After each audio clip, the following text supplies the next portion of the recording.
Olá, político hoje entrevista o candidato ao governo do estado pelo PSDB, Expedito Júnior. Lembrando aí que nós estamos fazendo uma série de entrevistas com todos os candidatos a governo e a Senado. Nós aí não abrimos espaço para o pessoal que está disputando cargos de deputado federal e deputado estadual em função do grande volume, né, de candidaturas que foram postas. O político faz parte do site Painel Político. É um programa aí semanal, né? A gente convida você a conhecer a nossa página na internet, você que está acessando a gente direto pelo YouTube.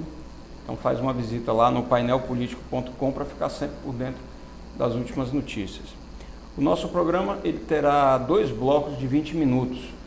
A gente vai conversar com o candidato a respeito dos projetos que ele tem para o estado de Rondônia. Candidato, a primeira pergunta diz respeito a um questionamento bastante antigo aqui em Rondônia, que é em relação ao turismo. O que acontece que nós não conseguimos alavancar o setor aqui no estado? Isso em sucessivos governos, a gente vê sempre que a Setur, secretaria responsável, que agora eu acho que é até um órgão anexo, é uma superintendência agora, se eu não me engano, mas a gente não consegue desenvolver os potenciais. A sua candidatura tem algum projeto nessa área especificamente? Tem. Primeiramente, eu gostaria de cumprimentar toda a população do estado de Rondônia, me apresentar. Alain, eu sou o Expedito Júnior. É um prazer estar participando aqui dessa sabatina que você estará fazendo comigo hoje e está fazendo com todos os candidatos a governadores e senadores. Quero te parabenizar por isso. É uma oportunidade que eu tenho inclusive de buscar, tentar conquistar os votos indecisos, né? Aquele que ainda não decidiu o seu voto, o que já decidiu firmar o voto, né? Para que ele realmente mantenha com o nosso programa, o nosso projeto de governo. E eu quero agradecer essa oportunidade, cumprimentando aos internautas essa oportunidade de estar falando com vocês. Alain, eu inclusive, de repente, Alain, algumas perguntas que você vai fazendo para mim aqui, eu acredito que eu volto com alguns temas que eu já falei, porque nosso estado é assim, nosso estado é um estado carente, e às vezes eu falo como eu vou falar agora, de turismo, eu falo de infraestrutura. Às vezes nós vamos falar de estradas, eu volto a falar de infraestrutura. Quer dizer, então acaba que... Um assunto estão correlacionados. Né? É isso, transversal, né? Acaba que a gente usa para vários programas de governo. Então, eu entendo que nós precisamos, nosso potencial é grande, nós precisamos explorar mais as nossas riquezas.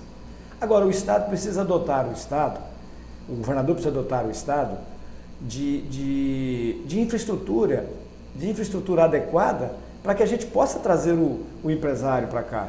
Eu preciso, quando eu falo de turismo, eu falo turismo da pesca, né, o turismo rural, o turismo cultural, que eu entendo que é possível, principalmente o da pesca. Hoje o da pesca está bastante avançado, os empresários, inclusive, estão fazendo projeto nesse sentido, proposta nesse sentido, estão fazendo por si só, estão fazendo sozinhos. Mas eu entendo, a primeira coisa que eu tenho que começar é a internacionalização do nosso aeroporto. Eu tenho que preparar o nosso aeroporto para receber o turista de fora também, não só o brasileiro. A Amazônia, ela tem os olhares, principalmente do gringo, é muito grande com a Amazônia. Mas hoje nós temos um problema. O camarada para vir para cá, o cidadão para vir para cá, ele vai para São Paulo primeiro para depois vir para Porto Velho. Quer dizer, então, uma viagem, por exemplo, de Miami aqui, que é 6 horas, ele leva 12 horas para ir para São Paulo e voltar para cá. Então, a primeira coisa, nós temos que internacionalizar o nosso aeroporto. E não é muita coisa, não é muito dinheiro. Primeiro que eu acho que eu não vou usar o nosso recurso, que eu vou dar conta de trazer o recurso da Infraero, vou trazer o recurso do governo federal. Mas se precisar aportar o dinheiro nosso do caixa, hoje eu sentei com o setor produtivo do nosso estado e os empresários, em torno de 7 a 10 milhões nós conseguimos fazer a internacionalização do nosso aeroporto. Então, quer dizer, eu vou preparar para recepcionar o turista. Outra questão que eu entendo que é assim, fundamental, que é importante, é melhorar a infraestrutura que nós temos aqui dos nossos aeroportos. Por exemplo, Guajará-Mirim. Eu preciso pelo menos balizar o aeroporto de Guajará-Mirim e melhorar a recepção ali do saguão ali do aeroporto de Costa Marques e de Guajará-Mirim, todas as duas cidades. Nós temos 2 aeroportos, que ainda foi o Teixeira que construiu, mas não tem estrutura para receber o turista. E nem as cidades, né? Não, se você também, colocar também. Mas eu acredito que uma coisa vai puxando a outra. Entendeu? Quando você começar a ter o turista na sua cidade, você vai começando a construir mais hotéis, construir mais restaurantes. Forçosamente o ciclo econômico ele anda sozinho.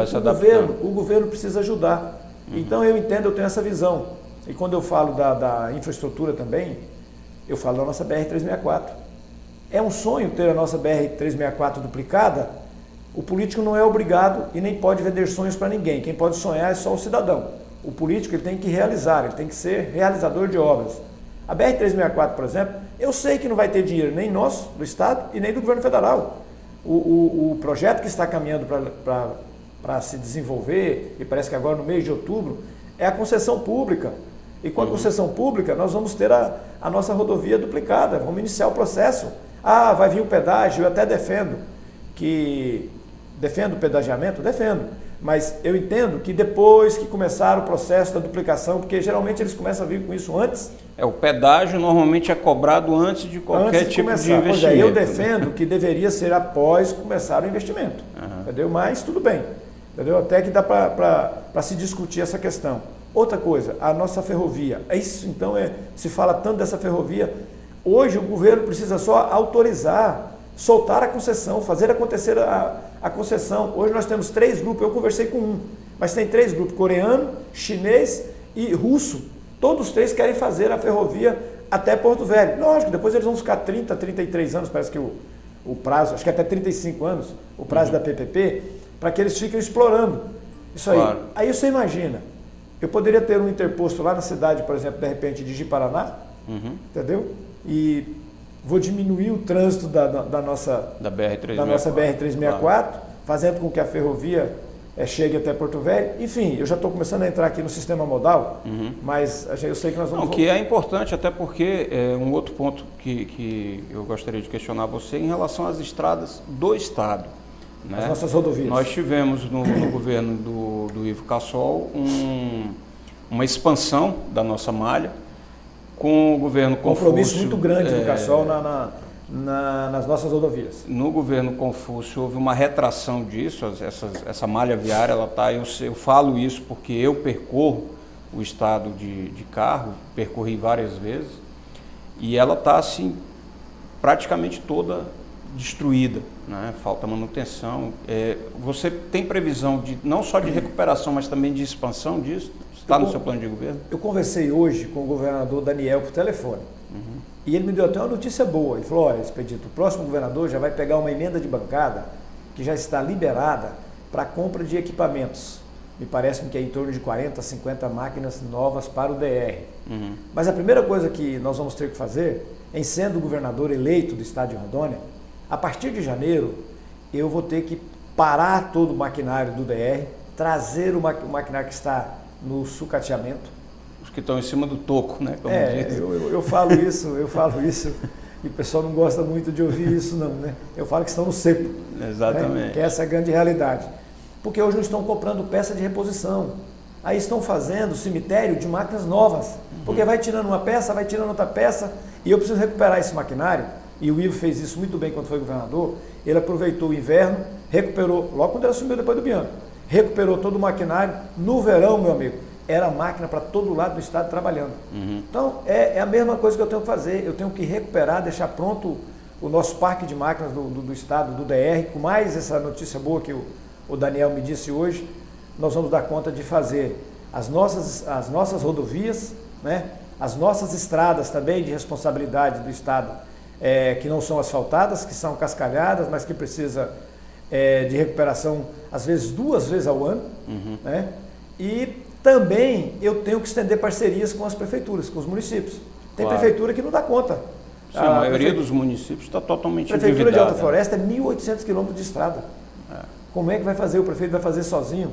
Só o FITA não é suficiente para ajudá-los. Aliás, o FITA, inclusive, ainda serve de moeda de troca. Eles ficam barganhando com os prefeitos. Entendeu? Não repassa o FITA na hora que é para repassar, não fiscaliza, porque tem que fiscalizar, meu amigo. O dinheiro não é meu não, o dinheiro é do povo, então eu tenho que fiscalizar para saber se aquela obra está sendo executada de acordo com a planilha. Nessa questão do FITA, nesse ponto, a gente também entra na questão do controle do Estado sobre o rebanho. A Idaron, que durante muito tempo funcionou muito bem, nos últimos tempos tem servido. Funcionou na mão do FEFA. Funcionou Exatamente. quando tinha parceria privada. Qual que é a tua ideia em relação ao Idaron? Eu até pretendia voltar à discussão com o FEFA, mas parece-me que o Ministério Público interviu, não permitiu mais. Eu vou abrir um franco diálogo, eu vou abrir uma discussão, inclusive envolvendo o Ministério Público, para que seja melhor aplicado o recurso do fundo. Com esse recurso do fundo, o Iperon por si só, eles tocam o Iperon. O Estado não precisa aportar dinheiro para o Iperon, para o Idaron. Hoje o problema do Idaron é falta de recurso, é falta de dinheiro. E antes não tínhamos esse problema. Hoje era para nós estar discutindo, e na época do Ivo tinha muito bem, que era a questão do inseminação, né? Melhorando o nosso rebanho de corte e melhorando também o nosso rebanho leiteiro, né? O nosso desafio é fazer com que nós possamos, com tecnologia, trazer um sêmen de qualidade e triplicar a produção de leite do nosso estado. Já é boa, mas triplicar a produção de leite. Essa parceria com a iniciativa privada, com os produtores, porque quem tocava o Idaron eram os produtores, era o FEFA. Me perdoe, eu não estou aqui ofendendo ninguém, nós temos bons e muitos bons técnicos no Idaron e que vão nos ajudar muito no nosso governo, mas essa parceria com a iniciativa privada, ela deu muitos frutos para o nosso estado. Era então, campanhas e campanhas que se tinha na época, não se tem mais campanha, hoje você não vê mais a campanha do Idaron fazendo campanhas de vacinação. Nessa questão a gente também entra no assunto industrialização. Rondônia hoje tem poucos frigoríficos, os poucos que tem são da JBS. Nós tínhamos antes da JBS várias plantas espalhadas pelo estado e hoje nós temos poucas aí, e com até perspectiva a depender do mercado, eles fecham. Temos um aqui em Porto Velho fechado. Fechado não, nunca foi nem aberto. Essa questão da JBS, enfim, desses monopólios que se constroem, como é que você pretende lidar com isso, Expedito? Veja bem, isso aí acaba que foge do nosso controle. Né? Porque é uma questão que eles fazem entre eles e acaba fugindo do nosso controle. No caso da JBS foram vários incentivos que foram dados, né? Incentivos o Estado. Do Estado. Eu ia dizer isso para você. A primeira coisa que nós vamos fazer, nós vamos caso a caso, um a um, todos os incentivos que foram dados, nós vamos fiscalizar para saber se está cumprindo as metas que foi estabelecida. Qual é hoje, na realidade, o benefício que nos traz, além da indústria que chega, além de aquecer a economia, é a geração de emprego e renda.